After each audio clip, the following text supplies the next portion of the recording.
À mon habitude, moi qui aime lire en public, je me suis donné du travail ce matin. On va prendre Luc 24. Le premier jour de la semaine, elles se rendirent au sépulcre de grand matin, portant les aromates qu'elles avaient préparés. Elles trouvèrent que la pierre avait été roulée de devant le sépulcre et, étant entrées, elles ne trouvèrent point le corps du Seigneur Jésus. Comme elles ne savaient que penser de cela, voici deux hommes leur apparurent, en habits resplendissants. Saisies de frayeur, elles baissèrent le visage contre terre. Mais ils leur répondirent, « Pourquoi cherchez-vous parmi les morts celui qui est vivant? Il n'est point ici, mais il est ressuscité. Souvenez-vous de quelle manière il vous a parlé lorsqu'il était encore en Galilée. Et qu'il disait, il faut que le Fils de l'homme soit livré entre les mains des pécheurs et qu'il ressuscite le troisième jour. » Et elles se souvinrent des paroles de Jésus.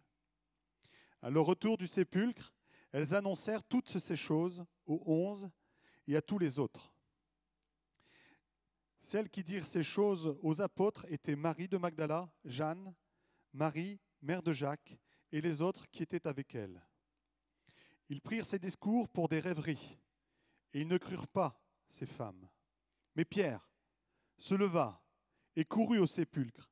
S'étant baissé, il ne vit que des linges qui étaient à terre. Puis il s'en alla chez lui, dans l'étonnement de ce qui était arrivé. Et voici, ce même jour, deux disciples allaient à un village nommé Emmaüs, éloigné de Jérusalem de 60 stades. Ils s'entretenaient de tout ce qui s'était passé. Pendant qu'ils parlaient et discutaient, Jésus s'approcha et fit la route avec eux. Mais leurs yeux étaient empêchés de les reconnaître. Il leur dit, « De quoi entretenez-vous en marchant ?» Et ils s'arrêtèrent, l'air attristés. L'un d'eux, nommé Cléopas, lui répondit, « Es-tu le seul qui, séjournant à Jérusalem, ne sache pas ce qui est arrivé ces jours-ci ?» « Quoi ?» leur dit-il. Et il leur répondit, « Ce qui est arrivé au sujet de Jérusalem, de Jésus de Nazareth, qui était un prophète puissant en œuvre et en parole devant Dieu et devant tout le peuple. Et comment les principaux sacrificateurs et les magistrats l'ont livré pour le faire condamner à mort et l'ont crucifié. Nous espérions que ce serait lui qui délivrerait Israël. Mais avec tout cela, voici le troisième jour que ces choses se sont passées. Il est vrai que quelques femmes d'entre nous nous ont fort étonnés, s'étant rendues de grand matin au sépulcre, et n'ayant pas trouvé son corps. Elles sont venues dire que des anges leur sont apparus et ont annoncé qu'il est vivant. Quelques-uns de ceux qui étaient avec nous sont allés au sépulcre, et ils ont trouvé des choses comme les femmes l'avaient dit, mais lui, ils ne l'ont point vu. Alors Jésus leur dit, « Ô hommes sans intelligence, et dont le cœur est lent à croire tout ce qu'ont dit les prophètes. Ne fallait-il pas que le Christ souffre ces choses et qu'il entre dans sa gloire ?» Et commençant par Moïse et tous les prophètes, il leur expliqua dans toutes les Écritures ce qui le concernait. Lorsqu'il fut arrivé près du village où ils allaient, il parut vouloir aller plus loin. Mais ils pressèrent en disant, « Reste avec nous, car le soir approche, le jour est sur son déclin. » Et il entra avec eux pour rester avec eux. Pendant qu'il était à table avec eux, il prit le pain, et après avoir rendu grâce, il le rompit et le leur donna. Alors leurs yeux s'ouvrirent, et ils le reconnurent, mais il disparut devant eux. Et ils se dirent les uns aux autres, « Notre cœur ne brûlait-il pas au-dedans de nous, lorsqu'il nous parlait en chemin et nous expliquait les Écritures ?» Amen. Jean 21.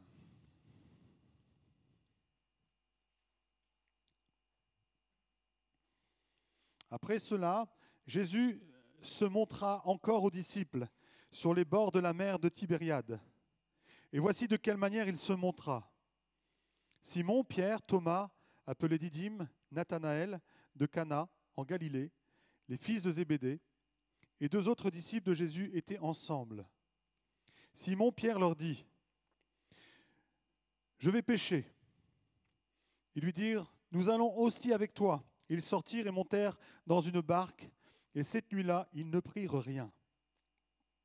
Le matin étant venu, Jésus se trouva sur le rivage, mais les disciples ne savaient pas que c'était Jésus. Jésus leur dit, « Enfants, n'avez-vous rien à manger ?» Ils lui dirent non. Et ils jetèrent donc et ne pouvaient plus tirer à cause de la grande quantité de poissons. Alors, le disciple que Jésus aimait dit à Pierre, « C'est le Seigneur. » Et Simon Pierre, dès qu'il eut entendu que c'était le Seigneur, mit son vêtement et sa ceinture, car il était nu, et se jeta dans la mer. Les autres disciples vinrent avec la barque, tirant le filet plein de poissons, car ils étaient éloignés de la terre d'environ 200 coudées. Lorsqu'ils furent descendus à terre, ils virent là les charbons allumés et les poissons au-dessus et du pain. Et Jésus leur dit, « Apportez les poissons que vous venez de prendre. » Simon Pierre monta dans la barque et tira à terre les filets pleins de 153 grands poissons. Et quoi qu'il en ait tant, le filet ne se rompit point. Jésus leur dit, « Venez, mangez. » Et aucun de ses disciples n'osait demander, « Qui es-tu ?» sachant que c'était le Seigneur. Jésus s'approcha, prit le pain et le leur donna.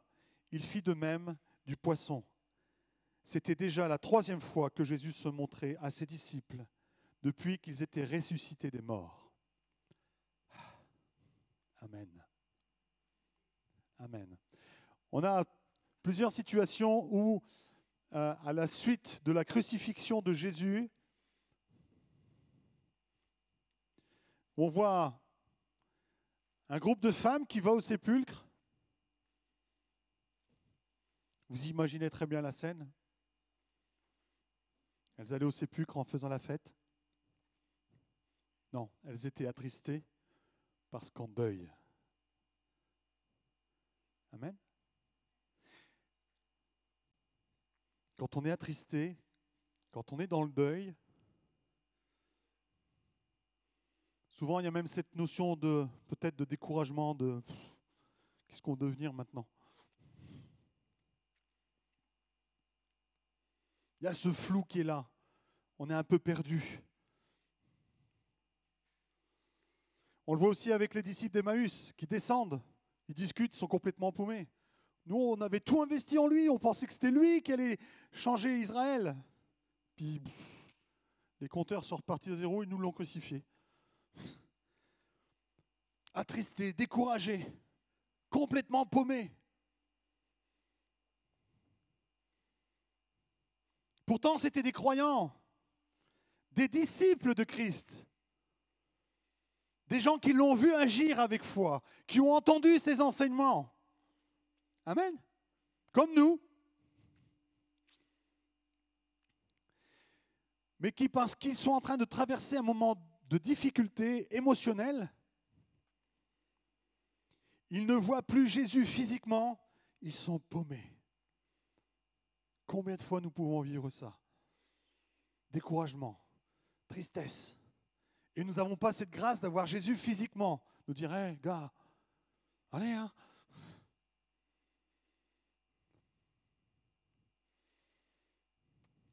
Et ô combien notre cœur soupire après ce que tous ces disciples, ce groupe de femmes, ces 2 disciples, puis Pierre avec de voir Jésus venir nous parler. La plupart du temps, ils ont ce même point commun. Jésus a beau leur parler, ils ne le reconnaissent pas. Ils ont les yeux complètement fermés. Tellement ils sont ancrés, enracinés dans leur tristesse, dans leur découragement. C'est tellement tenace, ça leur prend tellement aux tripes qu'ils sont incapables de reconnaître Christ. Il faut que Christ commence à leur parler tout doucement. Il faut que des anges se révèlent pour que petit à petit la parole commence à réouvrir les cœurs et à redonner de la couleur au cœur. Il faut que la parole commence à redonner de la vie. Il faut qu'il y ait une perfusion spirituelle qui se refasse pour qu'ils reprennent courage, pour que les vases communicants commencent à changer de camp, la tristesse commence à diminuer et l'espérance reprend le dessus. Il faut une intervention divine pour qu'enfin ils puissent reconnaître Christ. Dis, mais c'est le Seigneur.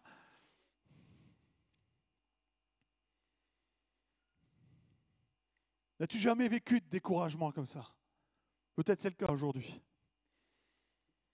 Peut-être es-tu triste. Imaginez Pierre. Pierre, c'était un gars un fonceur. Le gars est tellement dégoûté de la vie, il est avec ses frères, il dit, bon les gars, moi je vais faire un tour, je vais pêcher. Ça va me changer les idées. Le gars, pêcheur professionnel, il part la nuit, il revient bredouille. Imaginez l'état d'esprit de Pierre. Même ça, je ne suis plus capable de le faire. Je suis vraiment un bon à rien.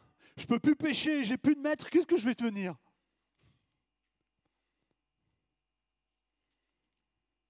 Des fois, même nos talents naturels, on n'arrive plus à les exercer. Nous sommes complètement paumés. Mais qu'est-ce qui redonne de la vigueur à Pierre? C'est quand Jean lui dit, c'est le Maître, c'est le Seigneur qui est là. Jean l'a reconnu tout de suite. Là, Pierre est bondi. Là, il se remet en... Il était nu. Bon.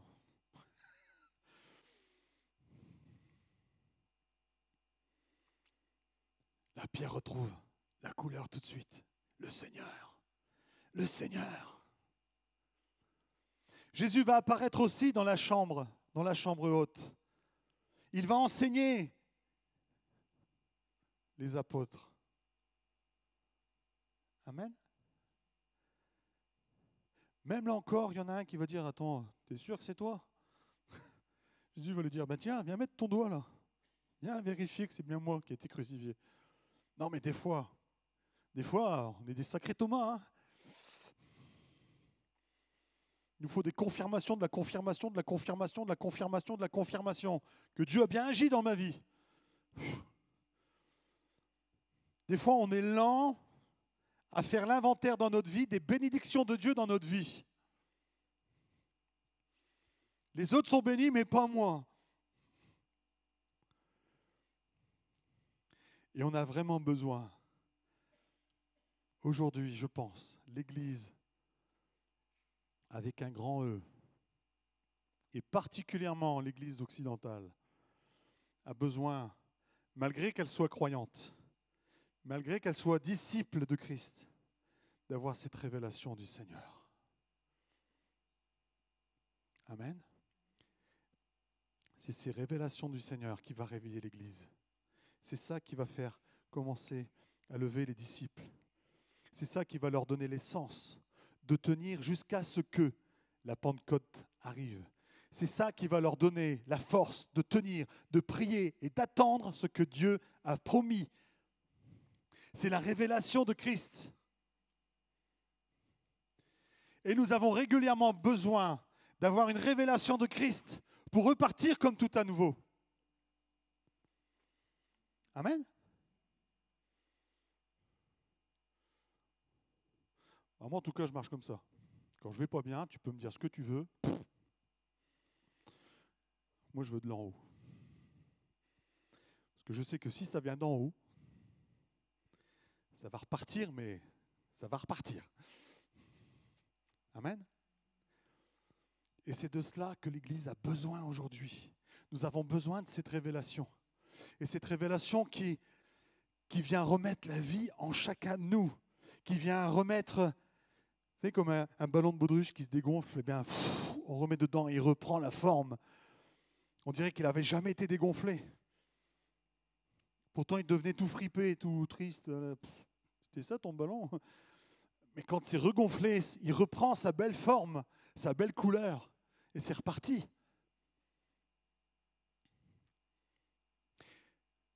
Les disciples d'Emmaüs l'expriment bien. Quand Jésus commençait à se révéler à eux, à les enseigner, à répéter les enseignements, notre cœur ne brûlait-il pas pendant qu'il nous parlait?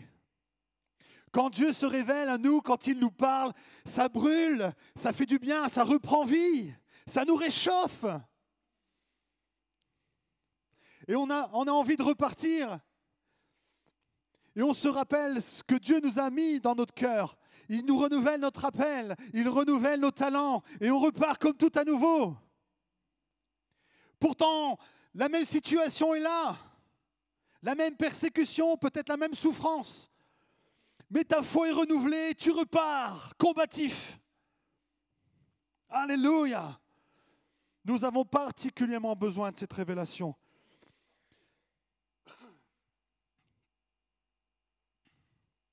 Nous avons besoin également de cette révélation pour aller plus loin. Si nous avons cette capacité de nous fortifier les uns les autres, effectivement, nous pouvons aller à une certaine distance. Nous pouvons être capables de faire certaines choses ensemble. Amen. Dieu nous a donné cette capacité de pouvoir nous soutenir les uns les autres, de pouvoir nous édifier les uns les autres, de pouvoir nous encourager les uns les autres.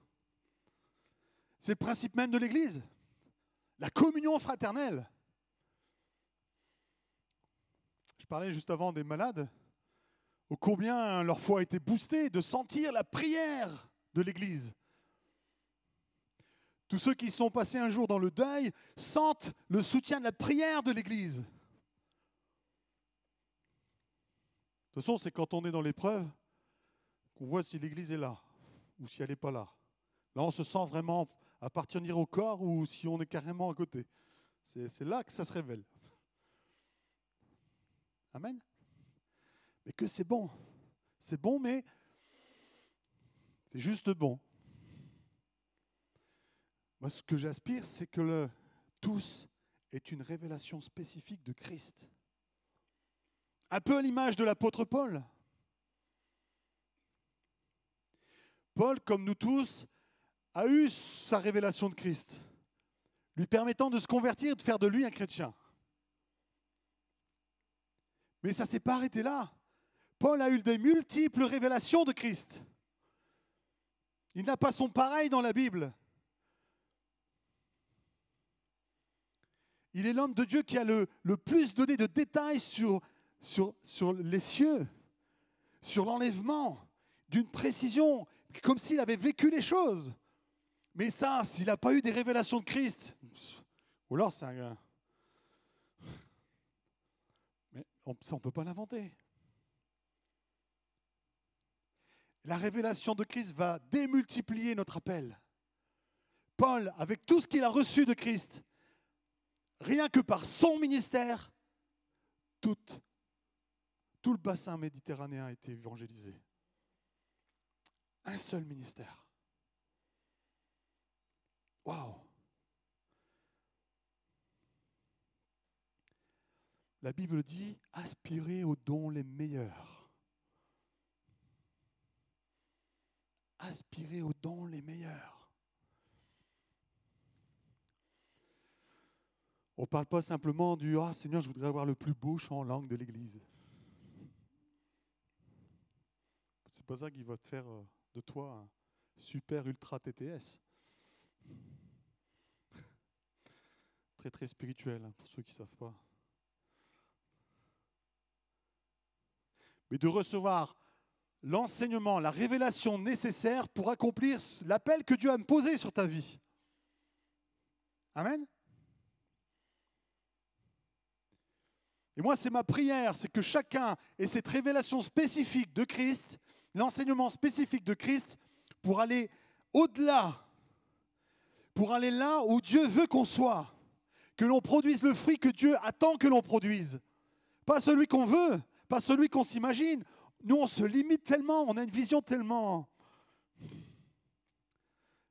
limitée, tellement humaine, si pauvre. Dieu a une vision extraordinaire. Ça tombe, Paul s'imaginait évangéliser entre Damas et Jérusalem à fond la caisse. Ah, je vais évangéliser. Ah, ouais, tu vas faire tout le sud de l'Europe. Ouais. Puis un petit peu d'Asie, hop là. Combien d'églises sont nées sous le ministère de Paul? Je ne pense pas qu'humainement, il ait pu s'imaginer cela.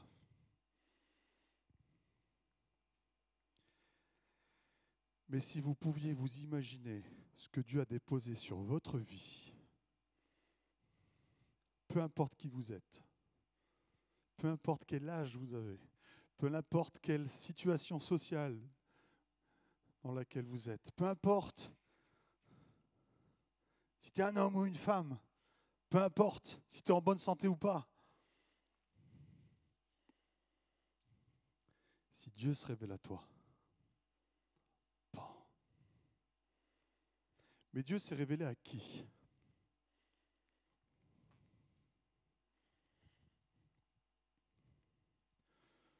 Dieu ne s'est pas révélé à des inconnus. Je ne parle pas de la révélation de conversion. Là, je parle de la révélation pour nous amener plus loin dans l'appel. Là, il s'est révélé à des disciples qui connaissaient Jésus, qui soupiraient après Jésus, qui soupiraient après le royaume de Christ. Des gens en qui le cœur brûlait pour le royaume des cieux. Et Dieu cherche dans son Église des gens avec le cœur qui brûle pour lui. Jésus ne donnera pas une révélation à quelqu'un qui s'en fiche de lui. Tu peux venir tous les dimanches au culte. Si tu ne fais pas de l'Éternel tes délices, si jamais tu le pries, si jamais tu plonges ta parole, ton nez dans la parole,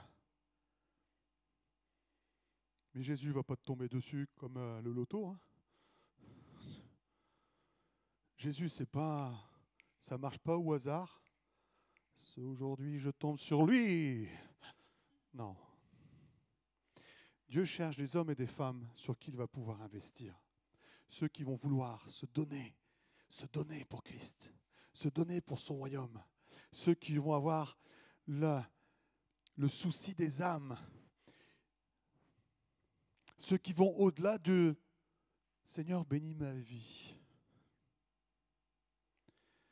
Mais qui ont le souci de dire « Mais la majorité de la population est perdue dehors ». Et qui s'empêchent de dormir parce qu'ils veulent que le ciel tombe.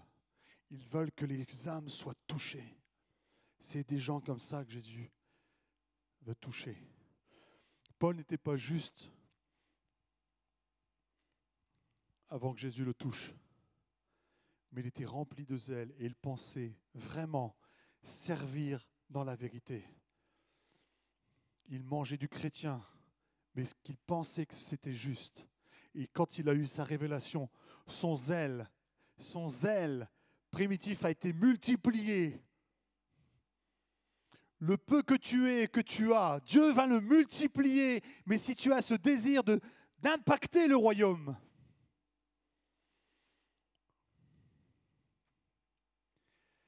qui cherche, qui frappe, qui demande, mais il y a toujours une action pour avoir la conséquence. Celui qui ne fait rien, celui qui attend, il ne reçoit rien. Il ne produit rien. Amen. Ah.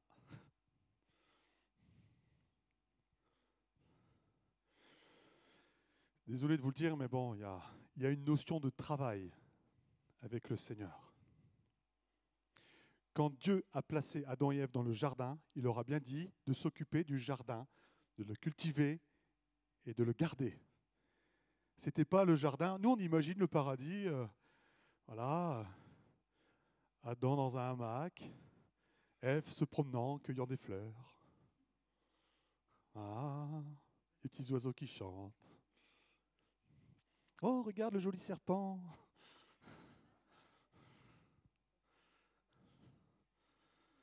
Bon, si ma femme a été Ève, ça aurait été « Ah !» Elle aime tout ce qui rampe. Un peu comme Célicia. Chaque fois qu'on bosse dans mon bureau, il y a une petite copine à 8 pattes qui sort de l'armoire. Alors mon regard est attiré. Puis là, il y a Célicia qui fait « Non, non !» Puis là, il y a son regard, on dirait qu'elle se transforme. On peut prier pour ça, hein, si vous voulez. Hein. Dieu délivre.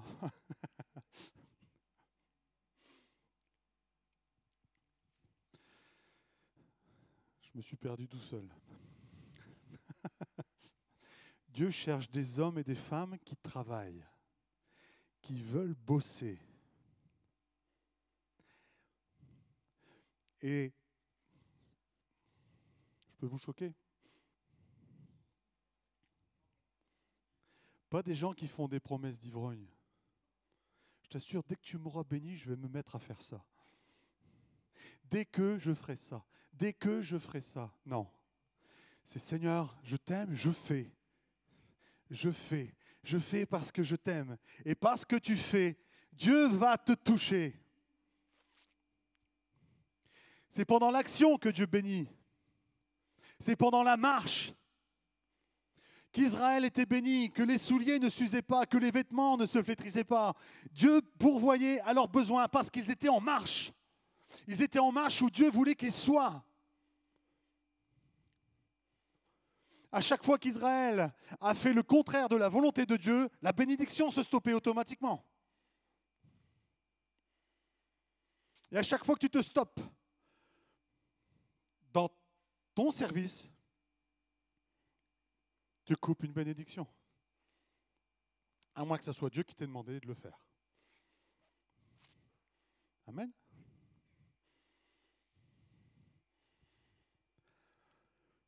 C'est pour ça que c'est important de savoir, Seigneur, qu'est-ce que tu veux que je fasse? Avec ce que je suis aujourd'hui, qu'est-ce que tu veux que je fasse? Alléluia. Qu'est-ce que tu veux que je fasse? Sachant que ce que je vais faire va donner de la matière à Dieu pour pouvoir me faire grandir, pour me nourrir, pour m'équiper, pour m'élever, pour me révéler les choses dont j'ai besoin, pour grandir dans l'appel dans lequel je suis appelé à rentrer, à grandir. Amen. On n'est pas tous appelés à être pasteurs, on n'est pas tous appelés à être des évangélistes, mais on a tous un appel spécifique. Si Dieu t'a appelé, si Dieu t'a touché, c'est pour que tu le serves. C'est pour que tu serves son royaume avec ce que tu es, là où tu dois être. Et c'est la richesse du corps de Christ. On n'a pas tous la même identité, on n'a pas tous les mêmes talents, on n'a pas tous le même caractère, le même cœur, mais on est tous appelés à servir. Alléluia.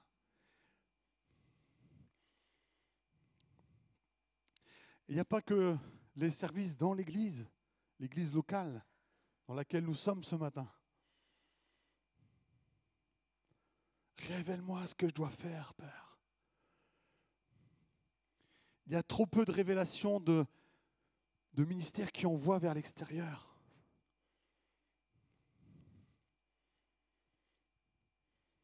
Des moissonneurs. Des moissonneurs. Il en faut des moissonneurs. Et les moissonneurs, ils vont dans le champ. Ils sont équipés, ils ont la faux. Bon, maintenant, ils ont des engins. La dernière fois, je dis, mais je vais changer de voiture, je vais prendre un 4x4. Ils prennent toute la route. C'est à nous de monter dans le champ pour qu'ils passent.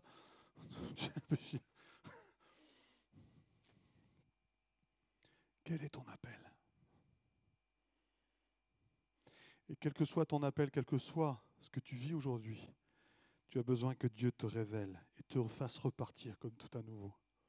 L'Église a besoin d'être rafraîchie aujourd'hui. J'aimerais qu'on se donne cette directive pour cet été, que Dieu commence à renouveler, qu'on se remette en marche, qu'on se dise, tiens, Dieu m'a parlé, je vais m'inscrire pour le ménage, par exemple. Par exemple.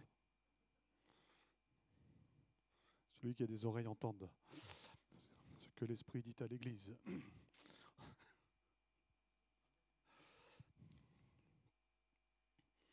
Je tiens à bénir Ketsia, tiens. Ah, j'aime trop ce que tu fais dans le groupe de jeunes. Peu importe ce que tu veux, ce que Dieu a mis dans ton cœur pour servir dans le groupe de jeunes, si tu ne fais pas le ménage, tu ne feras rien d'autre. Il faut d'abord que tu fasses le ménage. Si tu ne fais pas le ménage, n'espère pas faire quoi que ce soit dans le groupe de jeunes. Alléluia!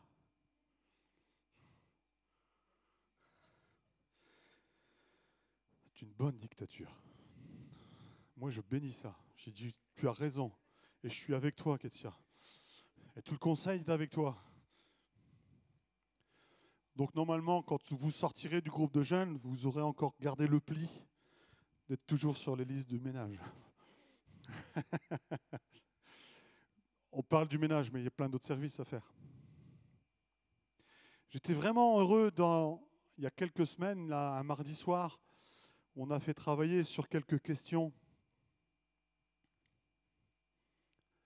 Comment verrez-vous l'Église dans 5 ans, dans 10 ans?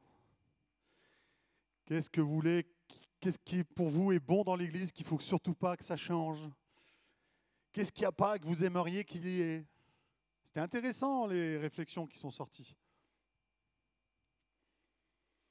J'ai vu des fois des grands projets écrits. Par exemple, qu'il y ait un EHPAD. Ah ben pourquoi pas?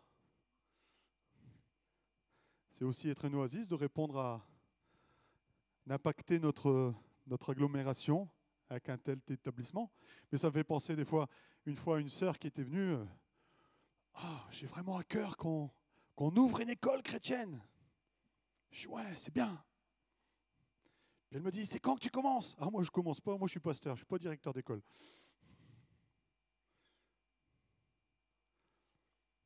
Moi je connais mon appel, c'est l'église. Voilà, je suis pasteur. Voilà. Si vous avez la vision, je ne sais pas moi, d'ouvrir une crèche, d'ouvrir une école, d'ouvrir un EHPAD, gloire à Dieu! Mais c'est à vous d'être le leader. C'est à vous de porter le projet. Et c'est à toute l'Église de porter le leader dans ce projet. C'est pour ça que vous avez besoin de révélation, d'être renouvelé dans ce que Dieu a mis dans votre cœur. Amen. Ça fait qu'il y a un horizon qui s'ouvre. On dit, on ne peut rien faire dans l'Église. Mais il y a plein de choses à faire. Demande à Dieu ce à quoi tu es appelé.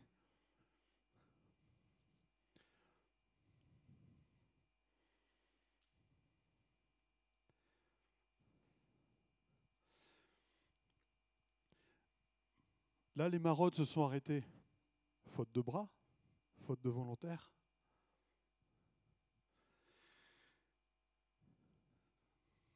Faute aussi de leaders. Pendant un temps, il y avait Pascal Papon et Philippe Millet qui tiraient le mouvement. Puis il y a eu Bernard qui tirait le mouvement aussi. Puis suite au départ de Bernard et Jessie, les équipes sont restées, mais il n'y a plus de leader pour monter. C'est logique. Le mouvement, ça a commencé à s'étouffer.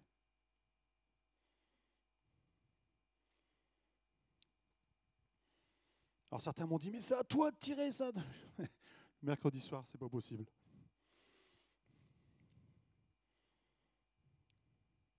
Avec toute la bonne volonté, c'est pas possible. Je suis déjà engagé dans d'autres choses. Puis je peux pas être partout. Il faut que des leaders se lèvent. Et c'est à Dieu de révéler. C'est à Dieu de toucher. C'est à Dieu de renouveler. C'est à Dieu d'équiper. Et c'est l'Église qui reconnaît. Si Dieu t'équipe, si Dieu t'appelle, ça va se voir. L'Église va valider ce qu'il y a en toi. Et ça va susciter l'envie de faire à certains qui ne sont pas appelés à être leaders, mais qui ont envie de faire, mais qui ont besoin d'un leader pour les conduire. C'est un peu le schéma, on retrouve le schéma que Moïse avait établi là, sous le conseil de son beau-père. Les chefs de 100, les chefs de 50, les chefs de... Voilà. Amen. Mais on a besoin de cette révélation. Et en tout cas, on se remet déjà au boulot. On n'attend pas que ça nous tombe dessus. Si tu t'arrêtes et que tu attends que Jésus te tombe dessus, tu vas attendre longtemps. Amen. Tu vas attendre longtemps. Et un jour, tu seras là. Ça fait 50 ans que j'attends. Pourtant, il a dit, je reviens bientôt. Si tu es en action, si ton cœur brûle pour Christ, ça sera comme les disciples, tu n'attendras pas 150 ans. Ta Pentecôte, tu vas la vivre. Ton renouvellement, tu vas la vivre. Ta révélation, tu vas la vivre. Et tu repartiras comme tout à nouveau. Et cette région sera impactée. Au-delà de ce qu'on peut imaginer. Nous, on s'imagine Douai, Douaisis. À la limite, si on a un grand Dieu, on va aller jusqu'à Arras, Cambrai. Mais Dieu, je suis sûr qu'il a des plans, mais on ne s'imagine même pas. Amen. Amen. Allez évangéliser jusqu'au cocotier. Amen. Bon, j'essaie de vous faire rêver, mais bon, ça n'a pas l'air de prendre.